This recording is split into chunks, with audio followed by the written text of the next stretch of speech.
Saya saudara, hari ini tiba waktunya untuk putusan, ya. Terhadap putusan sudah lengkap ya. Tidak kami bacakan secara keseluruhan. Dakwaan, keterangan saksi, barang bukti juga demikian. Ya, saksi baik dari penuntut umum maupun dari penasihat hukum terdakwa. Itu ya.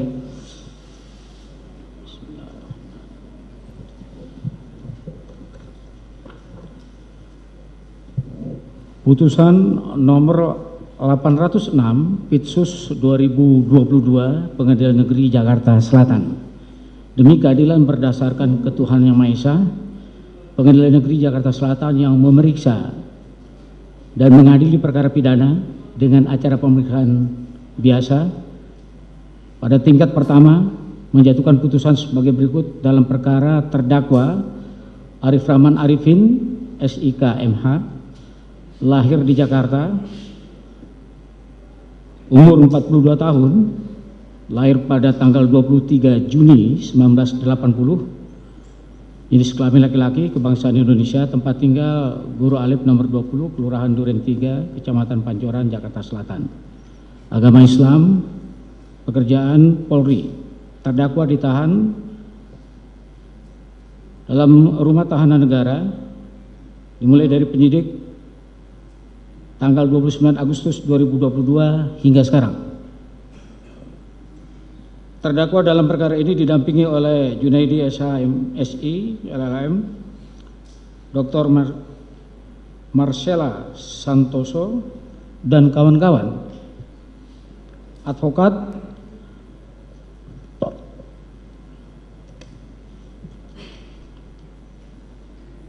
dan konsultan hukum pada kantor pengacara dan konsultan hukum ALF Legal dan Tax Konsultan beralamat di Revenue Tower lantai 12 Jalan Jenderal Sudirman Kafling 52-53 Jakarta 12190 berdasarkan surat kuasa khusus tanggal 14 Oktober 2020 yang telah didaftarkan di Kepanitiaan Hukum Pengadilan Negeri Jakarta Selatan tanggal 18 Oktober 2020 nomor 730 garing SK garing hukum garing 10 Remawi garing 2022. Pengadilan negeri tersebut setelah membaca penetapan Ketua Pengadilan Negeri Jakarta Selatan nomor 806 Pitsus 2022 PN Jakarta Selatan tanggal 10 Oktober 2022 tentang penunjukan majelis hakim, penetapan majelis hakim nomor 806 Pitsus 2022 PN Jakarta Selatan tanggal 10 Oktober 2022 tentang penetapan hari sidang, setelah membaca putusan sela nomor 806 Pitsus PN Jakarta Selatan tanggal 8 November 2022, setelah mendengar pembacaan tuntutan pidana yang diajukan oleh penuntut umum pada tanggal 27 Januari 2023 yang pokoknya sebagai berikut, menyatakan terdakwa Arif Rahman Arifin SIKMH terbukti bersalah melakukan tindak pidana mereka yang melakukan, yang menyuruh melakukan, dan yang turut serta melakukan perbuatan dengan sengaja dan tanpa hak atau melawan hukum melakukan tindakan apapun yang berakibat terganggunya sistem elektronik dan atau mengakibatkan sistem elektronik menjadi tidak bekerja sebagaimana mestinya, sebagaimana dalam dakwaan pertama primer pasal 49 junto pasal 33 Undang-Undang Nomor 19 Tahun 2016 tentang perubahan atas Undang-Undang Nomor 11 Tahun 2008 tentang informasi dan transaksi elektronik junto pasal 55 ayat 1 ke 1 KUHP.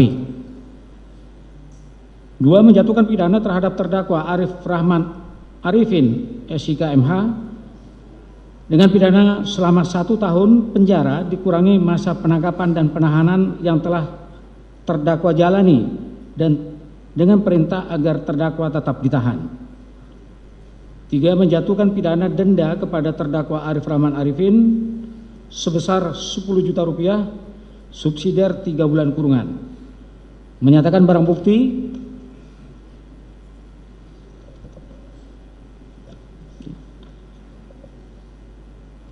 keseluruhannya ada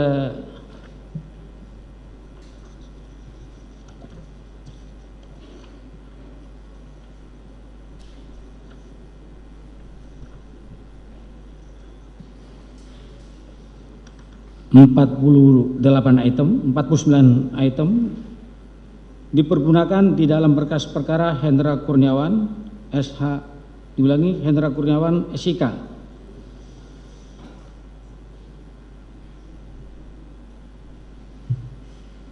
menetapkan agar terdakwa membayar biaya perkara sebesar Rp5.000.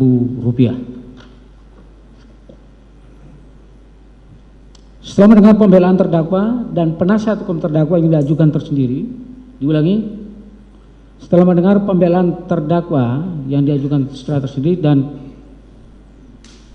pembelaan penasihat hukum terdakwa pada tanggal 3 Februari 2023 yang pada intinya adalah sebagai berikut. Pembelaan pribadi terdakwa.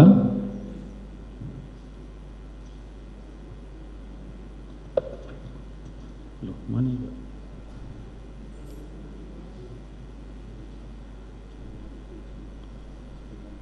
Sebagaimana tersebut dalam berita acara, pembelaan penasihat hukum terdakwa yang pada intinya menyatakan saudara terdakwa Arif Rahman Arifin tidak terbukti secara sah dan meyakinkan melakukan tindak pidana sebagaimana didakwakan saudara penuntut umum dalam dakwaan ke-1 primer, dakwaan ke-1 subsidiar, dakwaan ke-2 primer atau dakwaan ke-2 subsidiar, melepaskan terdakwa Arif Rahman Arifin dari segala tuntutan karena dari tuntutan aku seharusnya menerapkan azas Univia Principle karena segenap tindakan terdakwa Arif Rahman Arifin telah diuji secara administratif. Melepaskan terdakwa Arif Rahman Arifin dari segala tuntutan karena peradilan atas nama terdakwa Arif Rahman Arifin tidak sah mengingat tidak adanya izin atasan yang berhak menghukum ankum saat berita acara pemeriksaan dan dalam perkara aku. Melepaskan terdakwa Arif Rahman Arifin dari segala tuntutan karena adanya daya paksa dalam diri terdakwa. Melepaskan terdakwa dari segala tuntutan karena tindakan yang dilakukan terdakwa merupakan perintah jabatan, tindakan yang dilaksanakan dengan itikat baik sebagaimana diatur sebagai alasan penghapus pidana dalam pasal 51 ayat 2 KUHP. Membebaskan terdakwa Arif Rahman Arifin dari tahanan, memulihkan nama baik dan harkat martabat terdakwa Arif Rahman Arifin, memulihkan hak-hak terdakwa Arif Rahman Arifin, membebaskan biaya perkara, diulangi, membebankan biaya perkara kepada negara.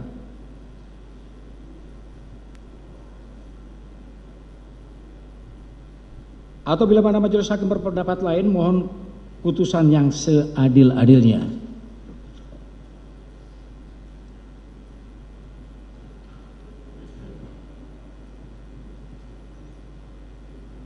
Dengan mempertimbangkan sebagai berikut, terdakwa belum pernah dihukum.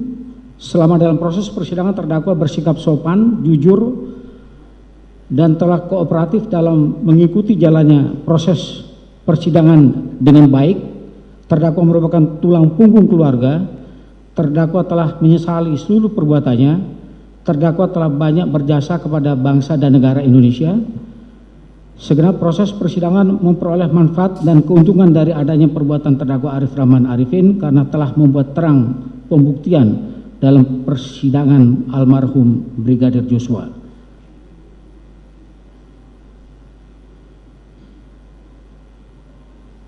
Menimbang bahwa terdakwa diajukan ke persidangan Pengadilan Negeri Jakarta Selatan dengan dakwaan sebagai berikut. Dakwaan pertama primer melanggar pasal 49 junto pasal 33 Undang-Undang nomor 19 tahun 2016 tentang perubahan atas Undang-Undang nomor 11 tahun 2006 tentang informasi dan transaksi elektronik junto pasal 55 ayat 1 ke 1 KUHP. Subsidiar melanggar pasal 48 junto pasal 32 Undang-Undang nomor 19 tahun 2016 tentang perubahan atas Undang-Undang nomor 11 tahun 2006 tentang informasi dan transaksi elektronik junto pasal 55 ayat 1 ke 1 KUHP. Atau kedua primer melanggar pasal 233 Undang-Undang, diulangi, primer melanggar pasal 233 KUHP junto pasal 55 ayat 1 ke 1 KUHP. Subsidiar melanggar pasal 221 ayat 1 ke 2 KUHP junto pasal 55 ayat 1 ke 1 KUHP.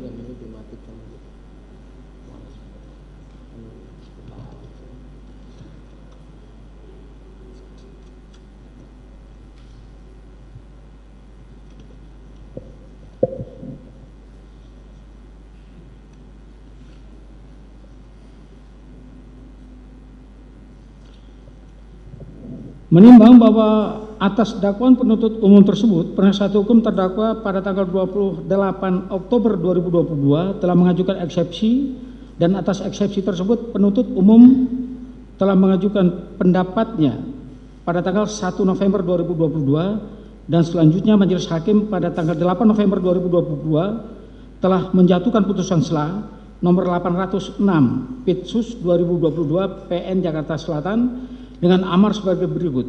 1. Menolak eksepsi penasihat hukum terdakwa,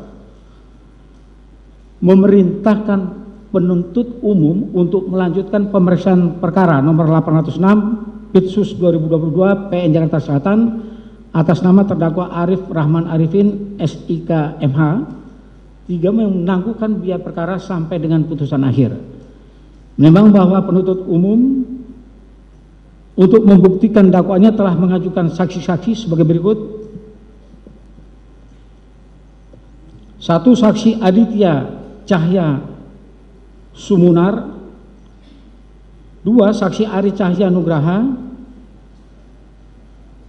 3. Saksi Dimas Aki Jati Pratama. 4. Saksi Ridwan Reki Nelson Soplanit. 5. Saksi Arsad Daifa. 6. Saksi Marzuki. 7. Saksi Abdul Jafar. 8. Saksi Jong Jufung alias Afung. 9. Saksi Rifaizal Samuel. 10. Saksi Radite Hernawa.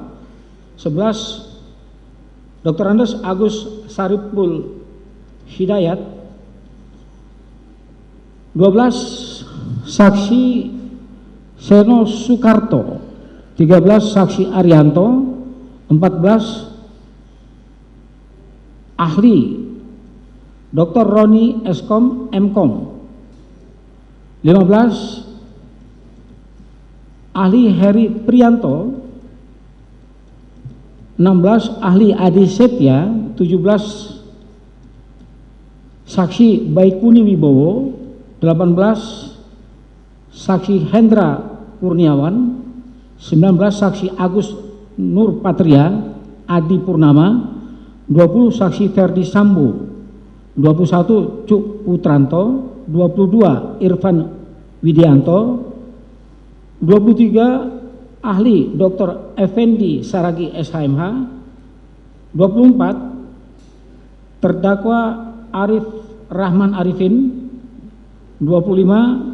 Saksi Richard Dr. Arif Riyadi Arifin. 26. Saksi Richard Rifki Zulkarnain. 27. Saksi Richard Kentas Indra Pratama. 29. Ahli Nathanael Sumampau. 29. Ahli Dr. Nur Basuki SHM Hum. 30. Ahli Profesor Dr. Henry Subiakto. 31. Ali Hermansyah. 32. Ahli Insinyur Setiadi Yasid. 33. Dr. Natalia Widiansih Raharjanti. 24. Ahli Dr. Dian Puji Nugraha.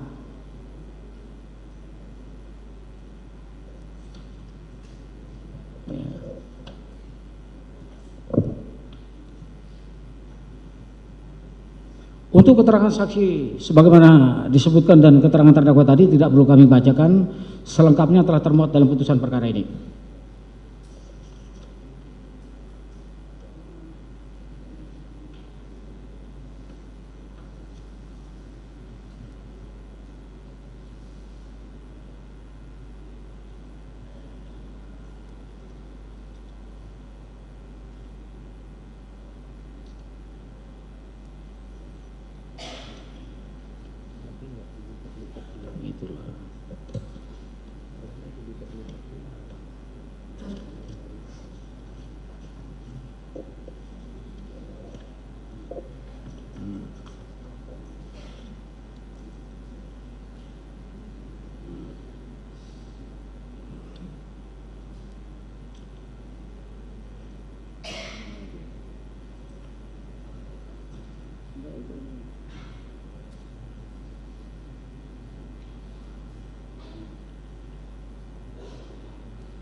Akan dilanjutkan oleh anggota.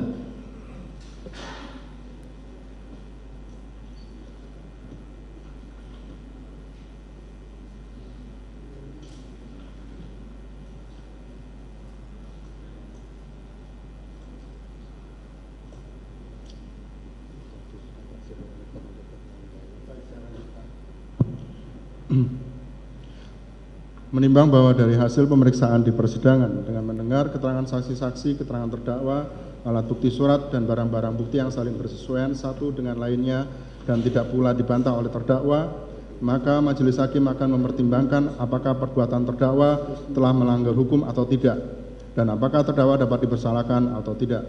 Menimbang bahwa dari hasil-hasil pemeriksaan tersebut di atas, majelis hakim memperoleh fakta-fakta hukum yang diyakini kebenarannya sebagai berikut.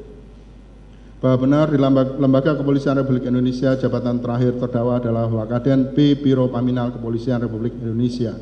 Bahwa benar pada setidaknya hari Jumat tanggal 8 Juli 2022 sekitar pukul 17.15 WIB telah terjadi penembakan terhadap anggota Polri atas nama Brigadir Nofriansah Joshua Huta Barat di rumah dinas saksi Verdi Sambo di Kompleks Polri Duren 3 Pancoran, Jakarta Selatan. Bahwa benar terhadap peristiwa penembakan tersebut terdakwa tidak melihat dan mengetahui sendiri.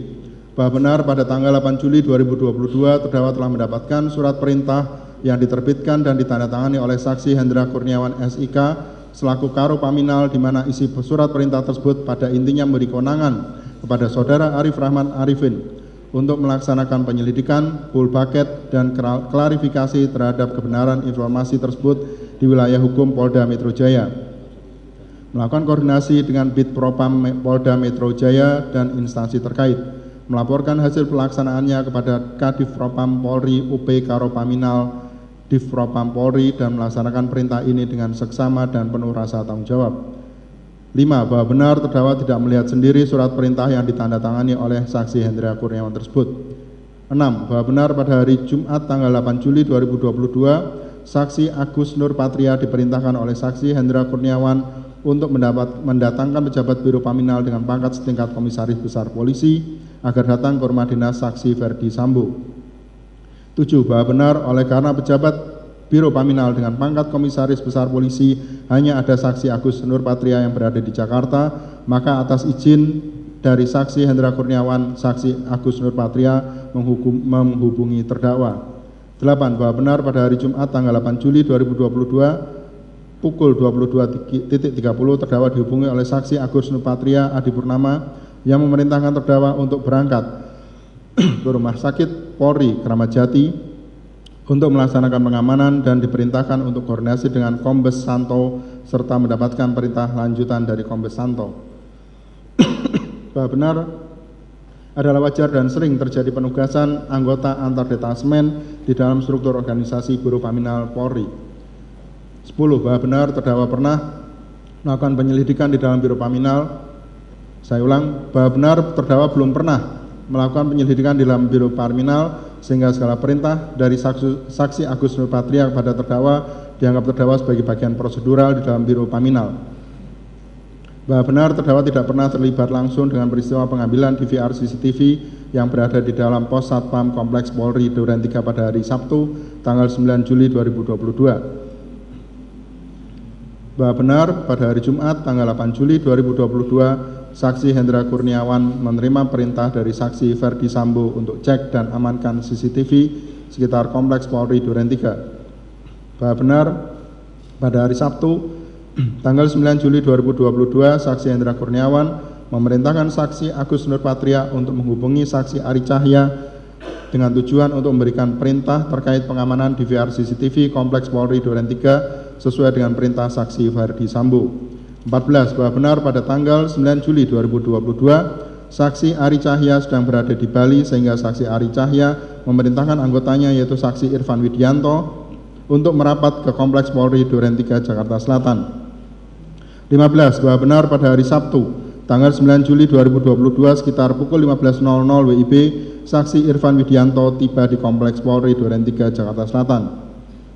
16. Bahwa benar kemudian Saksi Irfan Widianto menelpon Saksi Ari Cahya bahwa Saksi Irfan Widianto sudah berada di Kompleks Polri Duren 3. 17. Bahwa benar kemudian Saksi Ari Cahya memberikan nomor telepon Saksi Agus Nurpatria dan memerintahkan Saksi Irfan Widianto menghubungi dan menghadap Saksi Agus Nurpatria di rumah dinas Saksi Ferdi Sambo.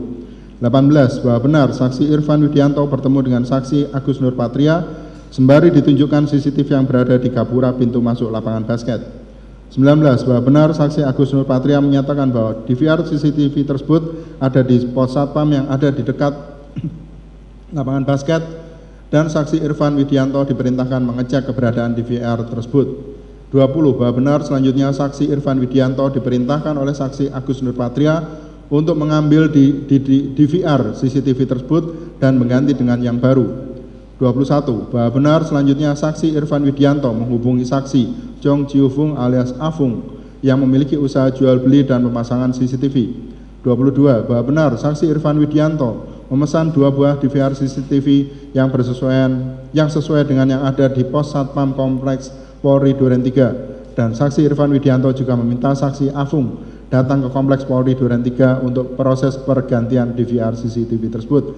23. Bahwa benar Saksi Afung datang sekitar pukul 18.00 WIB lalu bertemu dengan Saksi Irfan Widianto di luar Kompleks Polri Duren 3. 24. Bahwa benar selanjutnya Saksi Irfan Widianto ajak ke Pos Satpam Kompleks Polri Duren 3 bersama 2 anggota Saksi Irfan Widianto. 25. Bahwa benar setelah tiba di Pos Satpam Kompleks Polri Duren 3 Jakarta Selatan, Saksi Irfan Widianto bertemu dengan petugas Satpam di security dan menyampaikan bahwa Saksi Irfan Widianto diperintahkan untuk mengganti DVR CCTV yang berada di Pos Satpam Kompleks Polri Duren 3 Jakarta Selatan. 26. Bahwa benar selanjutnya petugas Satpam mempersilahkan Saksi Irfan Widianto untuk melakukan penggantian DVR CCTV tersebut. 27. Bahwa benar Saksi Afung melakukan penggantian DVR CCTV yang berada di Pos Satpam Kompleks Polri Duren 3 Jakarta Selatan. 28. Bahwa benar saat menunggu proses penggantian DVR CCTV yang berada di Pos Satpam Kompleks Polri Duren 3, Saksi Irfan Widianto menerima telepon dari Saksi Arianto, pekerja harian lepas di Divpropam Polri, yang menyatakan bahwa kalau penggantian DVR CCTV sudah selesai, agar DVR CCTV diserahkan pada Saksi Cuk Putranto di rumah pribadi Saksi Ferdi Sambo di Jalan Saguling. 29. Bahwa benar Saksi Irfan Widianto menyatakan karena proses pergantian DVR CCTV hampir selesai agar Saksi Arianto saja yang datang untuk menjemput DVR CCTV tersebut. 30. Bahwa benar Saksi Arianto datang dan sekitar 10 menit kemudian proses penggantian DVR CCTV di Pos Satpam Kompleks Polri Duren 3 Jakarta Selatan selesai. Selanjutnya Saksi Irfan Widianto serahkan pada Saksi Arianto di depan Pos Satpam Kompleks Polri Duren 3 Jakarta Selatan bersama DVR CCTV dari rumah Saksi Ridwan Soplanit. 31. Bahwa benar selanjutnya Saksi Irfan Widianto bersama 2 anggota keluar dari Kompleks Polri Duren 3 Jakarta Selatan sambil menyampaikan laporan melalui telepon kepada Saksi Agus Nurpatria, Saksi Cuk Putranto dan Saksi Ari Cahya bahwa penggantian DVR CCTV telah selesai dilaksanakan, hanya Saksi Ari Cahya yang tidak dapat dihubungi melalui telepon. 32. Bahwa benar pada hari Sabtu tanggal 9 Juli 2022 sekitar pukul 19.00 WIB Saksi Arianto telah menerima perangkat CCTV dari saksi Irfan Widianto di pos Satpam Kompleks Polri Duren 3 Jakarta Selatan yang sudah dalam keadaan terbungkus plastik warna hitam. Kemudian saksi Arianto serahkan pada saksi Cuk Putranto di rumah pribadi saksi Ferdi Sambo di Jalan Saguling, Jakarta Selatan. 33. Bahwa benar perangkat DVR CCTV yang ada di dalam pos Satpam Kompleks Polri Duren 3 Jakarta Selatan yang telah diganti oleh saksi Afung atas perintah saksi Irfan Widianto adalah milik dari warga di Kompleks Polri Duren 3 Jakarta Selatan. 34. Bahwa benar saksi Cuk Putranto memberikan perintah kepada saksi Irfan Widianto untuk menyerahkan DVR CCTV Kompleks Polri Duren 3 kepada saksi Cuk Putranto, di mana perintah tersebut merupakan inisiatif saksi Cuk Putranto sendiri dengan tujuan mencegah rekaman CCTV tersebut disalahgunakan oleh pihak lain dan akan saksi Cuk Putranto serahkan ke penyidik Polres Jakarta Selatan. 35. Bahwa benar setelah saksi Cuk Putranto menerima DVR CCTV tersebut dari saksi Arianto lalu diletakkan di bagasi mobil saksi Cuk Putranto. 36. Bahwa benar pada hari Minggu tanggal 10 Juli 2022 saksi Cuk Putranto menyerahkan DVR CCTV bersama dengan BAP hasil pemeriksaan kepada penyidik Satreskrim Polres Metro Jakarta Selatan yaitu saksi Rifaizal Samuel. 37. Pada hari Senin tanggal 11 Juli 2022 saksi Ferdi Sambo memerintahkan saksi Cuk Putranto untuk menyalin, mengkopi dan melihat isi CCTV.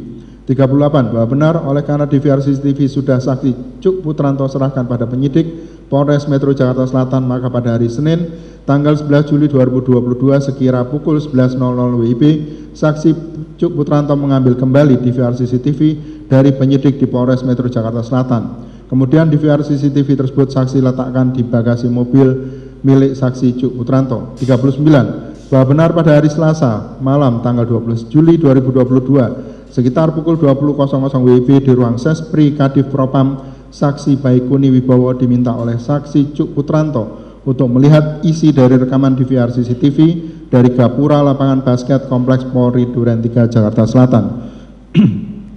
Bahwa benar saksi Cuk Putranto meminta saksi Baikuni melihat dan menyalin isi rekaman DVR CCTV karena atas perintah saksi Ferdi Sambo pada hari Senin tanggal 11 Juli 2022. 41. Bahwa benar selanjutnya saksi Baikuni Wibowo mengambil DVR CCTV tersebut dari dalam mobil saksi Cuk Putranto di halaman parkir gedung utama Mabes Polri, di mana DVR CCTV tersebut berada dalam satu kantong plastik besar warna hitam dengan kondisi terdapat bekas lakban bening. 42. Bahwa benar saksi Baikuni Wibowo melihat dan menyalin atau mengkopi rekamannya ke dalam flash disk merek SanDisk warna merah hitam. 43. Bahwa benar selanjutnya oleh saksi Baikuni Wibowo DVR CCTV tersebut dibawa ke ruang Anef Div Propam Polri di gedung utama Mabes Polri. 44. Bahwa benar pada hari Selasa tanggal 12 Juli 2022 sekira pukul 20.00 saksi Cuk Putranto diperintahkan saksi Ferdi Sambo menuju Kompleks Polri Duren 3 untuk menyaksikan olah TKP di rumah dinas saksi Ferdi Sambo di Kompleks Polri Duren 3 Jakarta Selatan. 45. Bahwa benar sekira pukul 21.00 WIB saksi Cuk Putranto menghubungi saksi Baikuni Wibowo untuk datang ke Kompleks Polri Duren 3 Jakarta Selatan. 46. Bahwa benar setelah bertemu dengan saksi Cuk Putranto, saksi Baikuni Wibowo menunjukkan pada saksi Cuk Putranto sebuah flash disk yang berisi salinan hasil rekaman DVR CCTV yang diambil dari dalam pos Satpam Kompleks Polri Duren 3 Jakarta Selatan. Bahwa benar saksi Baikuni Wibowo juga menyalin atau mengkopi hasil rekaman dari DVR CCTV tersebut dari flash disk ke laptop bermerek Microsoft Surface milik saksi Baikuni Wibowo. Bahwa benar pada tanggal 12 Juli 2022 sekitar pukul 18.30 WIB terdakwa berangkat ke TKP di Kompleks Polri Duren 3 Jakarta Selatan bersama saudara Beni Ali dan saudara Deni Nasution menggunakan kendaraan dinas saudara Deni Nasution. Bahwa benar pada hari Selasa tanggal 12 Juli 2022 sekitar pukul 20.00 WIB pelaksanaan olah TKP yang dilakukan oleh Pusinafis Puslapfor Identifikasi Polres Jakarta Selatan. 50. Bahwa benar dalam pelaksanaan olah TKP tersebut dihadiri oleh Kabareskrim, Karo Provos, Sespro Paminal, Dirtipidum dan pejabat Polri lainnya. 51. bahwa benar pada hari Selasa tanggal 13 Juli 2022 sekira pukul 02.00 WIB, saksi Cuk Putranto teringat perintah saksi Ferdi Sambo untuk memeriksa dan menonton hasil rekaman DVR CCTV, maka bertempat di teras rumah saksi Ridwan Soplanit, saksi Cuk Putranto mengajak saksi Baikuni Wibowo dan terdakwa menonton isi rekaman CCTV yang sudah disalin di copy ke laptop saksi Baikuni Wibowo bermerek Microsoft Surface. 52. Bahwa benar isi salinan rekaman DVR CCTV di dalam laptop Microsoft Surface milik saksi Baikuni Wibowo yang merupakan salinan dari flash disk yang dibawa saksi Baikuni Wibowo adalah rekaman CCTV satu titik mengarah dan memperlihatkan halaman depan samping rumah dinas saksi Ferdi Sambo di Kompleks Polri Duren 3 Jakarta Selatan. 53. Bahwa benar isi salinan rekaman CCTV tersebut berawal dari kedatangan saudari Putri Chandrawati pada hari Jumat tanggal 8 Juli 2022 pukul 17.00 WIB, kemudian disusul pada pukul 17.10 WIB saksi Ferdi Sambo datang beserta saudara Romer dan saudara Wegi sampai dengan saudari Putri Chandrawati meninggalkan rumah dinas saksi Ferdi Sambo di Kompleks Polri Duren 3 Jakarta Selatan. Bahwa benar durasi salinan rekaman CCTV tersebut kurang lebih sekitar 1 jam. 55. Bahwa benar saat menonton bersama tersebut, saksi Cuk Putranto mengatakan kepada terdakwa, "Bang, ini Joshua masih hidup." Kemudian saksi Cuk Putranto memutar ulang antara menit 17.07 WIB sampai 17.11 WIB. Benar bahwa Brigadir Joshua terlihat memakai baju putih berjalan dari pintu depan rumah menuju pintu samping melalui taman rumah dinas saksi Ferdi Sambo. Bahwa benar saksi Cuk Putranto mengenali Brigadir Joshua. 57. Bahwa benar mendengar penjelasan saksi Cuk Putranto tersebut, terdakwa menjadi terkejut dan takut karena informasi yang didengar dan diketahui terdakwa sejak beberapa hari lalu mengenai peristiwa penembakan Brigadir Joshua adalah bahwa saksi Ferdi Sambo datang ke rumah dinas saksi Ferdi Sambo di Kompleks Polri Duren 3 Jakarta Selatan setelah terjadi tembak-menembak antara Brigadir Joshua dengan Barada Richard Eliezer yang menyebabkan Brigadir Joshua meninggal dunia. Sedangkan dalam tayangan salinan rekaman CCTV, Brigadir Joshua masih hidup saat saksi Ferdi Sambo sampai di rumah dinas saksi Ferdi Sambo di Kompleks Polri Duren 3 Jakarta Selatan. 58. Bahwa benar karena rasa takut dan panik maka melalui telepon terdakwa menghubungi saksi Hendra Kurniawan untuk meminta arahan dan petunjuk sekaligus melaporkan isi rekaman CCTV tersebut karena saksi Hendra Kurniawan selaku atasan langsung terdakwa dan bagian tim khusus yang menangani peristiwa Duren 3 tersebut. 59. Bahwa benar saat dihubungi terdakwa melalui telepon tersebut, saksi Hendra Kurniawan sedang berada di Jambi karena sedang mengurus kepulangan jenazah Brigadir Joshua. 60. Bahwa benar mendengar suara terdakwa gemetar dan takut maka saksi Hendra Kurniawan menenangkan dan memerintahkan terdakwa agar kesempatan pertama terdakwa dan saksi Hendra Kurniawan menghadap saksi Ferdi Sambo untuk melaporkan tayangan hasil salinan rekaman DVR CCTV tersebut. Bahwa benar pada hari Sabtu, 61. Bahwa benar pada hari Rabu tanggal 13 Juli 2022 sekitar pukul 20.00 WIB terdakwa bersama saksi Hendra Kurniawan menghadap saksi Ferdi Sambo di ruang kerja saksi Ferdi Sambo di Div Propam Mabes Polri. 62. Bahwa benar saksi Ferdi Sambo menanyakan maksud dan tujuan kedatangan terdakwa dan saksi Hendra Kurniawan yang kemudian dijawab oleh saksi Hendra Kurniawan bahwa terdakwa akan melaporkan isi atau tayangan hasil rekaman CCTV Kompleks Polri Duren 3 Jakarta Selatan yang pada intinya di dalam tayangan tersebut terlihat Brigadir Joshua masih hidup saat saksi Ferdi Sambo sampai di rumah dinas saksi Ferdi Sambo di Duren 3. 63. Bahwa benar kemudian saksi Ferdi Sambo mengatakan, "Masa sih?"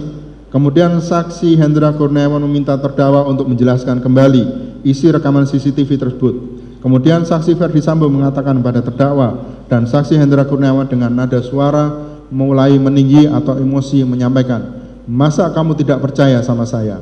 64. Bahwa benar saksi Ferdi Sambo lalu menanyakan siapa saja yang sudah menonton rekaman CCTV tersebut dan dijawab oleh terdakwa bahwa yang sudah melihat rekaman CCTV tersebut adalah terdakwa, saksi Cuk Putranto, saksi Baikuni Wibowo, dan saksi Ridwan Soplanit dan file tersebut tersimpan di flash disk dan laptop milik saksi Baikuni Wibowo. 65. Bahwa benar saksi Ferdi Sambo berkata, berarti kalau ada bocor dari kalian berempat, di mana saksi Ferdi Sambo mengucapkan kata-kata tersebut dengan wajah tegang dan marah. 66. Bahwa benar kemudian saksi Ferdi Sambo memerintahkan pada terdakwa untuk menghapus dan memusnahkan file tersebut dengan kalimat, kamu musnahkan dan hapus semuanya. Bahwa benar saksi Ferdi Sambo berkata, Ndra, kamu cek nanti itu adik-adik pastikan semua beres. 68. Bahwa benar selanjutnya saksi Hendra Kurniawan berkata pada terdakwa, sudah Rif, kita percaya saja dengan beliau. Kemudian saat terdakwa dan saksi Hendra Kurniawan akan keluar, saksi Ferdi Sambo meminta pada terdakwa dan saksi Hendra Kurniawan dengan berkata, pastikan semua sudah bersih. 69. Bahwa benar pada hari Rabu tanggal 13 Juli 2022 sekitar pukul 20.30 WIB, terdakwa dan saksi Hendra Kurniawan keluar bersama dari ruang Kadif Propam.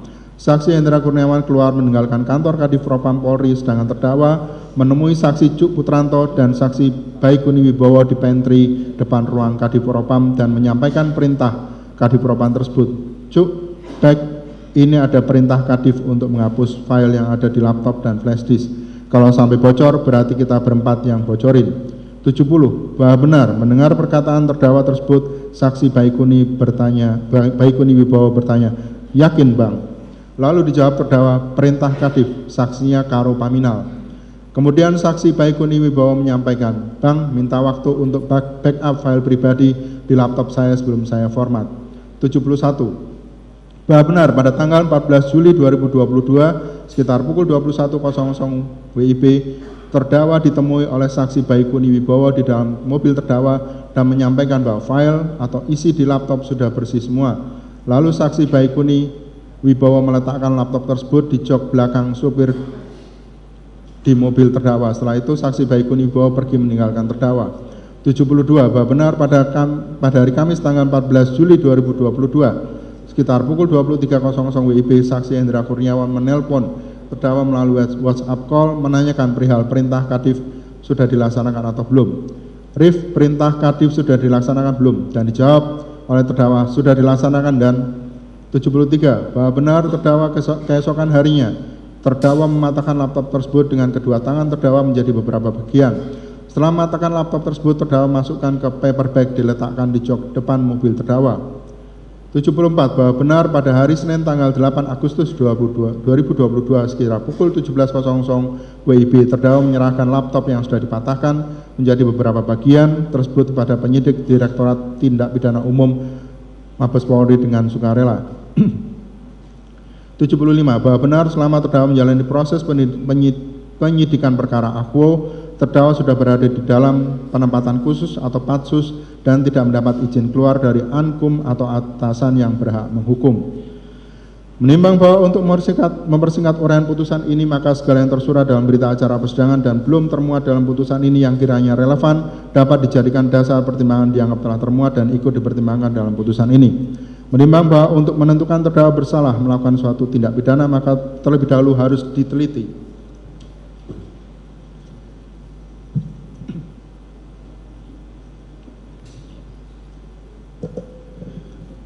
apakah fakta-fakta hukum yang telah terungkap tersebut telah memenuhi unsur-unsur tindak pidana seperti dalam dakwaan jaksa penuntut umum.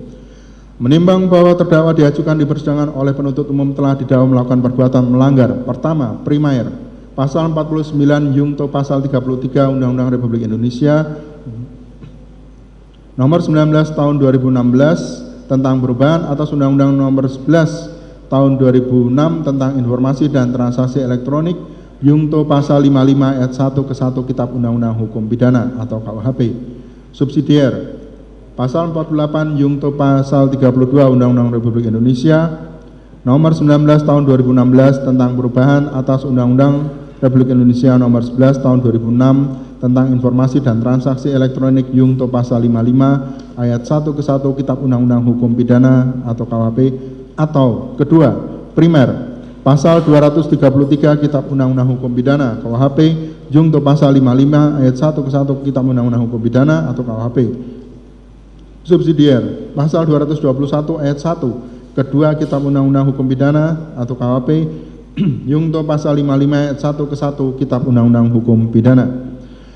Menimbang bahwa oleh karena terdakwa telah didakwa dengan surat dakwaan berbentuk alternatif subsidiaritas, maka majelis hakim diberikan kewenangan untuk memilih dan mempertimbangkan tindak pidana yang bersesuaian dengan fakta-fakta hukum yang diperoleh selama persidangan, dan untuk itu majelis hakim memilih dakwaan alternatif pertama primer untuk dipertimbangkan terlebih dahulu dengan ketentuan apabila dakwaan pertama primer tidak terpenuhi, maka selanjutnya akan dipertimbangkan dakwaan pertama subsidiar. Menimbang bahwa pada dakwaan pertama primer terdakwa telah didakwa melanggar ketentuan pasal 49 Yungto pasal 33 Undang-Undang Republik Indonesia nomor 19 tahun 2016 tentang perubahan atas Undang-Undang Republik Indonesia nomor 11 tahun 2006 tentang informasi dan transaksi elektronik, Yungto pasal 55 ayat 1 ke 1 Kitab Undang-Undang Hukum Pidana dengan unsur-unsur sebagai berikut. 1. Setiap orang. 2. Mereka yang melakukan, yang menyuruh melakukan, atau yang turut serta melakukan perbuatan. 3. Dengan sengaja dan tanpa hak atau melawan hukum melakukan tindakan apapun yang berakibat terganggunya sistem elektronik dan atau mengakibatkan sistem elektronik menjadi tidak bekerja sebagaimana mestinya. 1. Unsur setiap orang. Menimbang bahwa yang dimaksud dengan unsur setiap orang menurut hukum pidana ialah setiap orang atau siapa saja sebagai subjek hukum yang melakukan tindak pidana, tidak terkecuali termasuk diri terdakwa Arif Rahman Arifin yang dapat dituntut dan dimintai pertanggungjawaban dalam segala tindakannya. Menimbang bahwa pada setiap subjek hukum melekat erat kemampuan bertanggung jawab atas hal-hal atau keadaan yang mengakibatkan orang yang telah melakukan sesuatu perbuatan yang secara tegas dilarang dan diancam dengan hukuman oleh undang-undang dapat dihukum, sehingga seseorang sebagai subjek hukum untuk dapat dihukum harus memiliki kemampuan bertanggung jawab. Menimbang bahwa mengenai unsur setiap orang, majelis hakim berpendapat unsur tersebut berhubungan dengan kemampuan bertanggung jawab sebagai salah satu unsur perbuatan pidana yang berdiri sendiri atau to rekening Svartbarheid, di mana dalam ilmu hukum dan jurisprudensi menganggap kemampuan bertanggung jawab sebagai unsur dari perbuatan pidana meskipun unsur yang diam-diam dalam pengertian selalu dianggap ada sehingga tidak usah dibuktikan. Jika hakim meragukan adanya, barulah diselidiki dan jika masih terdapat keraguan, maka pidana tidak boleh dijatuhkan. Menimbang bahwa menurut Mr. J.E. Jonkers, syarat yang umum untuk dapat dipertanggungjawabkan tidak mudah ditentukan. Ada 3 syarat mengenai pertanggungjawaban pidana. 1. Kemungkinan untuk menentukan kehendaknya terhadap suatu perbuatan. 2. Mengetahui maksud yang sesungguhnya dari perbuatan itu. 3. Keinsafan bahwa hal itu dilarang dalam masyarakat. Vida Handbook van het Nederlands in de Strafrecht, menerbit PT Bina Aksara Jakarta, cetakan 1 1987, halaman 107. Menimbang bahwa sedang menurut Profesor Mulyatno SH dalam bukunya Asas-Asas Hukum Pidana halaman 165 untuk adanya kemampuan bertanggung jawab harus ada 1. Kemampuan untuk membeda-bedakan antara perbuatan yang baik dan yang buruk, yang sesuai dan yang melawan hukum. 2. Kemampuan untuk menentukan kehendaknya menurut keinsafan tentang baik dan buruknya perbuatan tersebut. Menimbang bahwa dengan diajukannya terdakwa Arif Rahman Arifin dalam perkara ini yang identitasnya lengkap sebagaimana tercantum secara jelas dan lengkap dalam surat dakwaan penuntut umum, hal mana telah dibenarkan oleh saksi-saksi maupun pengakuan terdakwa sendiri di persidangan. Di samping itu, selama persidangan majelis hakim menilai pribadi terdakwa memenuhi hal-hal yang diuraikan dari pendapat Profesor Mulyatno sebagaimana di atas. Menimbang bahwa dengan pertimbangan-pertimbangan tersebut sehingga memberi cukup alasan bagi majelis hakim untuk berpendapat bahwa unsur setiap orang telah terpenuhi menurut hukum. 2. Unsur mereka yang melakukan, yang menyuruh melakukan, atau yang turut serta melakukan perbuatan. Menimbang bahwa di dalam nota pembelaan terdakwa melalui para penasihat hukum yang pada intinya menyatakan bahwa sama sekali tidak ada kesamaan niat dari terdakwa Arif Rahman Arifin atas perbuatan fisik yang diperintahkan oleh saksi Ferdi Sambo, apalagi yang diucapkan oleh saksi Ferdi Sambo saat terdakwa menghadap saksi Ferdi Sambo di ruang kerja saksi Ferdi Sambo, yaitu hapus dan rusak CCTV tersebut, diikuti dengan kata-kata yang bermakna ancaman, yaitu kalau sampai bocor berarti dari kalian berempat yang bertanggung jawab. Menimbang bahwa di dalam nota pembelaan terdakwa melalui para penasihat hukum terdakwa dinyatakan bahwa berdasarkan alat bukti keterangan ahli atas nama Profesor Dr. Nur Basuki SHM Hum, maka telah terbukti secara sah dan meyakinkan bahwa fakta adanya ancaman di atas sama sekali tidak dapat dikualifikasikan sebagai suatu mind of meeting persamaan niat sebagai syarat terpenuhinya unsur penyertaan, di mana menurut pendapat ahli unsur persamaan niat tersebut apabila di antara pelaku telah mempunyai niat yang sama atau meeting of mind atau mewujudkan kehendak tersebut. Kehendak atau niat para pembuat delik dilakukan secara sadar untuk mewujudkan kehendak tersebut. Selain hal tersebut, jika pelaku atau para pelaku dalam melakukan suatu perbuatan pidana dikarenakan bukan karena kesadaran sendiri, maka pada hakikatnya tidak ada meeting of mind dan tidak pula terjadi adanya penyertaan. Dalam konteks seperti itu tidak dapat dinyatakan turut serta melakukan, lebih pada si pembuat delik melakukan perbuatan karena perintah jabatan atau overmah atau ancaman. Dalam penyertaan di samping di antara pelaku harus ada meeting of mind-nya, harus juga ada kehendak dan pengetahuan atau willen and wetten yang sama di antara para pelaku. Menimbang bahwa atas uraian nota pembelaan terdakwa yang pada intinya membahas tentang persamaan niat atau meeting of mind tersebut, maka majelis hakim akan mempertimbangkannya sebagai berikut. Menimbang bahwa dari alat bukti keterangan saksi Ferdi Sambo dan terdakwa di persidangan penyampaian perintah saksi Ferdi Sambo berupa kata-kata hapus dan rusak CCTV tersebut yang diikuti dengan kata-kata di mana menurut penilaian dan pemahaman terdakwa adalah bermakna ancaman. Kalau sampai bocor berarti dari kalian berempat yang bertanggung jawab. Maka majelis hakim berpendapat dan menilai bahwa jenis kalimat yang bernada dan bermakna perintah ada pada kata-kata hapus dan rusak CCTV tersebut. Sedangkan kata-kata kalau sampai bocor berarti dari kalian berempat yang bertanggung jawab. Menurut penilaian dan pendapat majelis hakim bukanlah suatu kata-kata yang bermakna kalimat perintah. Sehingga kata-kata yang telah diucapkan saksi Ferdi Sambo kepada terdakwa tersebut harus dipisahkan maknanya, walaupun diucapkan dalam waktu yang hampir bersamaan, yaitu kata-kata hapus dan rusak CCTV tersebut sebagai kalimat perintahnya, dan kata-kata kalau sampai bocor berarti dari kalian berempat yang bertanggung jawab bukanlah sebagai kalimat perintah.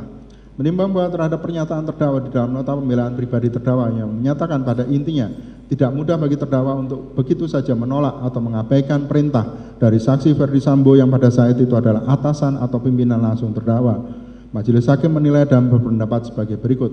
Menimbang bahwa dari keterangan terdakwa dan keterangan saksi-saksi antara lain atas nama saksi Hendra Kurniawan, saksi Cuk Putranto, dan saksi Baikuni Wibowo diperoleh fakta-fakta hukum yang pada intinya terdapat jeda waktu yang sangat lama sejak terdakwa mendengarkan dan menerima perintah untuk hapus dan rusak CCTV tersebut dari saksi Ferdi Sambo hingga akhirnya terdakwa mematahkan atau menghancurkan laptop bermerek Microsoft Surface milik saksi Baikuni Wibowo yang berisi salinan rekaman DVR CCTV dari Pos Satpam Kompleks Duren 3 Jakarta Selatan, yaitu sejak hari Rabu tanggal 13 Juli 2022 sekitar pukul 20.00 WIB hingga terdakwa mematahkan laptop Microsoft Surface milik saksi Baikuni.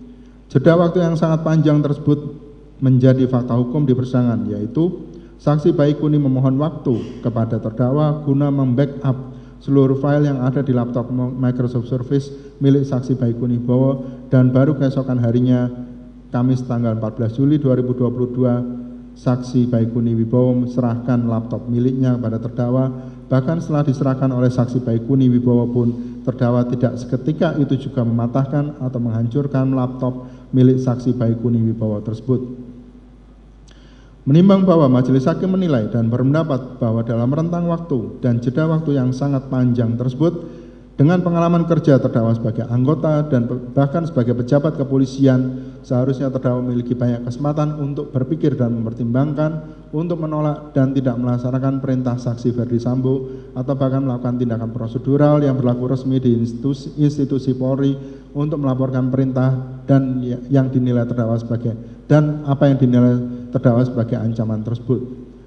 Menimbang bahwa di dalam persidangan saksi atas nama Dr. Andes Agus Saripul Hidayat MH memberikan keterangan yang pada intinya adalah Peraturan Kepolisian Republik Indonesia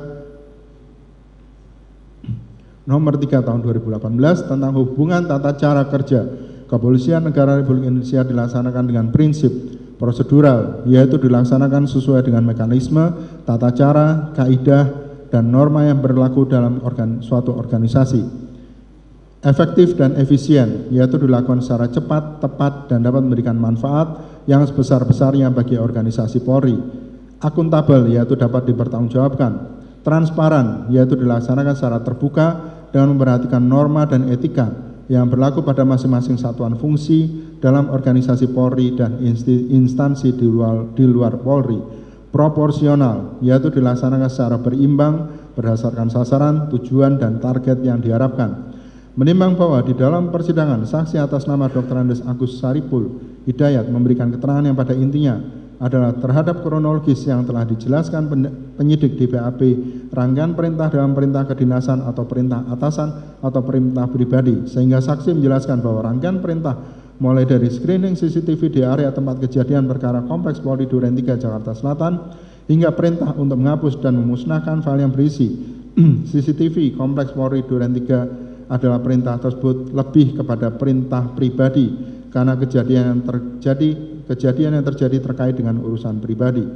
Menimbang bahwa dengan mendasarkan pada keterangan saksi Dr. Andes Agus Saripul Hidayat, saksi Ferdi Sambo dan terdakwa, majelis hakim menilai dan berpendapat bahwa perintah saksi Ferdi Sambo kepada terdakwa, yaitu kata-kata hapus dan rusak CCTV tersebut adalah perintah pribadi, bukan suatu perintah jabatan atau kedinasan, karena perintah lisan tersebut tidak ditindaklanjuti secara prosedural sesuai mekanisme yang berlaku di institusi Polri. Menimbang bahwa dengan pertimbangan-pertimbangan tersebut, majelis hakim tidak sependapat dengan terdakwa di dalam nota pembelaan terdakwa yang pada intinya menyatakan tidak ada kesamaan niat untuk dapat dikategorikan sebagai turut serta antara saksi Ferdi Sambo dengan terdakwa sebagaimana telah diuraikan di atas, bahwa majelis hakim menilai dan berpendapat adanya kesamaan niat atau meeting of mind antara saksi Ferdi Sambo dengan terdakwa yang diwujudkan dengan perbuatan terdakwa mematahkan atau menghancurkan laptop milik saksi Baikuni sebagai pelaksanaan perintah dari saksi Ferdi Sambo. Menimbang bahwa dengan pertimbangan-pertimbangan tersebut di atas, maka dengan demikian unsur mereka yang melakukan, yang menyuruh melakukan, dan yang turut serta melakukan telah terpenuhi secara hukum. 3. Unsur dengan sengaja dan tanpa hak atau melawan hukum melakukan tindak pidana apapun yang berakibat terganggunya sistem elektronik dan atau mengakibatkan sistem elektronik menjadi tidak bekerja sebagaimana mestinya. Menimbang bahwa pasal 1 butir 5 Undang-Undang Republik Indonesia Nomor 11 Tahun 2008 tentang informasi dan transaksi elektronik memuat ketentuan sistem elektronik adalah serangkaian perangkat dan prosedur elektronik yang berfungsi mempersiapkan, mengumpulkan, mengolah, menganalisa, menyimpan, menampilkan, mengumumkan, mengirimkan, dan atau menyebarkan informasi elektronik. Menimbang bahwa pasal 1 butir 5 Undang-Undang Republik Indonesia Nomor 11 Tahun 2008 tentang informasi dan transaksi elektronik memuat ketentuan komputer adalah alat untuk memproses data elektronik, magnetik, optik, atau sistem yang melaksanakan fungsi logika, aritmatika, dan penyimpanan. Menimbang bahwa pengertian laptop menurut Kamus Besar Bahasa Indonesia atau KBBI adalah komputer pribadi yang agak kecil yang dapat dibawa-bawa dan dapat ditempatkan di pangkuan pengguna, terdiri atas satu perangkat yang mencakupi papan tombol, layar tampilan, mikroprosesor, biasanya dilengkapi dengan baterai yang dapat diisi ulang. Menimbang bahwa di dalam persidangan telah diperoleh fakta-fakta hukum yang didapat dari keterangan saksi Baikuni Wibowo, saksi Cuk Putranto, saksi Agus Nurpatria, saksi Irfan Widianto, dan terdakwa yang pada intinya adalah terdakwa tidak mengetahui secara langsung ataupun terlibat secara langsung saat penggantian dan pengambilan DVR CCTV yang berada di dalam Pos Satpam Kompleks Polri Duren 3 Jakarta Selatan pada hari Rabu tanggal 9 Juli 2022 sekitar pukul 20.00 WIB yang dilakukan oleh saksi Irfan Widianto dan saksi Chong Jiu Fung alias Afung. DVR CCTV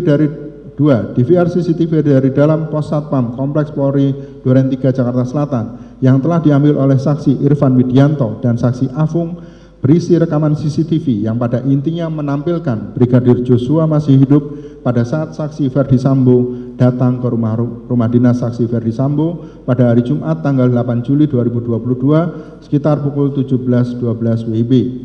3. Saksi Baikuni Wibowo pada hari Selasa tanggal 12 Juli 2022 sekitar pukul 20.30 WIB di ruang Sespri Kadif Propam.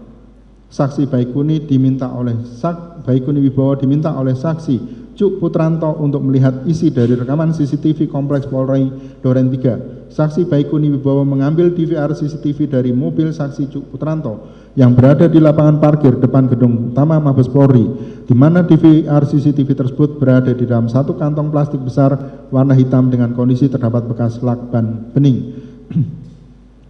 Kemudian saksi Baikuni Wibowo langsung membawa ke ruang ANEF Div Propam Polri di gedung utama, dan dari salah satu DVR CCTV tersebut saksi Baikuni Wibowo mengkopi menggunakan flash disk bermerek SanDisk berwarna merah hitam sesuai dengan perintah saksi Cuk Putranto.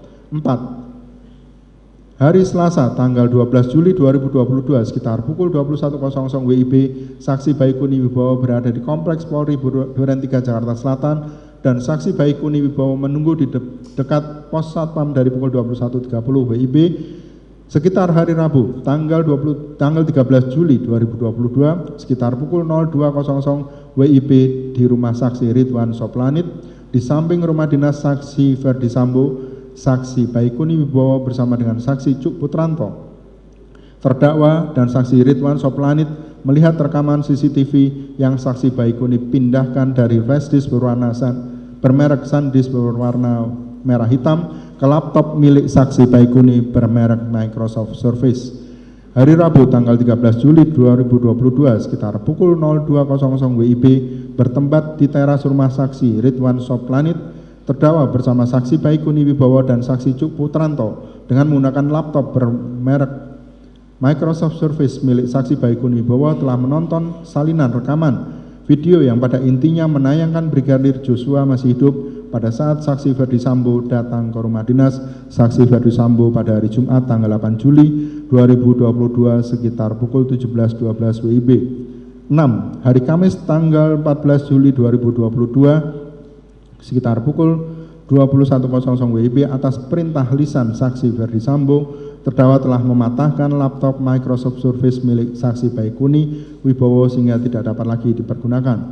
Menimbang bahwa dengan mendasarkan fakta-fakta hukum, ketentuan di dalam Undang-Undang Republik Indonesia Nomor 11 Tahun 2008 tentang informasi dan transaksi elektronik dan pengertian-pengertian di dalam Kamus Besar Bahasa Indonesia tersebut di atas, maka Majelis Hakim memperoleh keyakinan bahwa laptop bermerek Microsoft Surface milik saksi Baikuni Wibowo yang telah dipatahkan oleh terdakwa tidak dapat dikategorikan sebagai sistem elektronik sebagaimana telah ditentukan di dalam Undang-Undang Republik Indonesia Nomor 11 Tahun 2008 tentang informasi dan transaksi elektronik.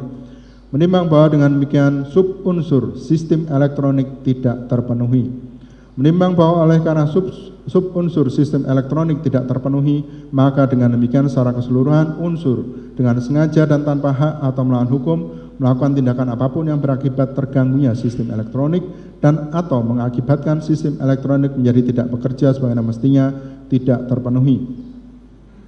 Menimbang bahwa oleh karena dakwaan pertama primer tidak terpenuhi, maka selanjutnya akan dibuktikan dakwaan pertama subsidiar di dalam surat dakwaan penuntut umum. Menimbang bahwa pada dakwaan pertama subsidiar terdakwa telah didakwa melanggar ketentuan pasal 48 Jungto pasal 32 Undang-Undang Republik Indonesia Nomor 19 Tahun 2016 tentang perubahan atas Undang-Undang Nomor 11 Tahun 2006 tentang informasi dan transaksi elektronik, Jungto pasal 55 ayat 1 ke 1 Kitab Undang-Undang Hukum Pidana dengan unsur-unsur sebagai berikut. 1. Setiap orang. 2. Mereka yang melakukan, yang menyuruh melakukan, dan yang turut serta melakukan perbuatan. 3. Dengan sengaja dan tanpa hak atau melawan hukum dengan cara apapun, mengubah, menambah, mengurangi, melakukan transmisi, merusak, menghilangkan, memindahkan, menyembunyikan suatu informasi elektronik dan atau dokumen elektronik milik orang lain atau milik publik. 1. Unsur setiap orang. Menimbang bahwa oleh karena unsur setiap orang pada dakwaan primer pertama telah terpenuhi, maka majelis hakim berpendapat untuk mengambil alih pertimbangan hukum unsur setiap orang dari dakwaan primer pertama di dalam uraian unsur setiap orang pada dakwaan subsidiar pertama ini. Menimbang bahwa dengan demikian unsur setiap orang telah terpenuhi. 2. unsur mereka yang melakukan, yang menyuruh melakukan, atau yang turut serta melakukan perbuatan. Menimbang bahwa oleh karena unsur mereka yang melakukan, yang menyuruh melakukan, atau yang turut serta melakukan perbuatan pada dakwaan primer pertama telah terpenuhi, maka majelis hakim berpendapat untuk mengambil alih pertimbangan hukum unsur mereka yang melakukan, yang menyuruh melakukan, atau yang turut serta melakukan dari dakwaan primer pertama di dalam uraian unsur mereka yang melakukan, yang menyuruh melakukan, atau yang turut serta melakukan pada dakwaan subsidiar pertama ini. Menimbang bahwa dengan demikian unsur mereka yang melakukan, yang menyuruh melakukan, dan yang turut serta melakukan telah terpenuhi. 3.